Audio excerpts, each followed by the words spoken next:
Hey guys, if your Insignia Fire TV screen is flickering or looking dim and unstable, don't worry.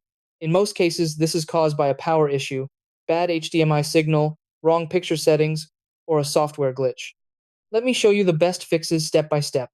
Step 1. Check power plus restart properly. Unplug the TV for 30 seconds.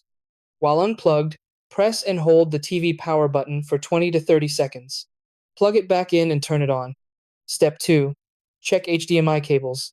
If you're using HDMI, switch to a different HDMI port and try a new HDMI cable. Step 3.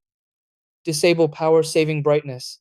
Go to Settings, then Display and Sounds, then Screensaver or Energy Saver. Turn off anything like energy saving or auto brightness. Step 4. Change picture settings to stop flicker. Go to Settings, then Display and Sounds, then Picture. Lower the backlight and turn off settings like dynamic contrast, noise reduction, motion smoothing. Step 5. Update Fire TV software.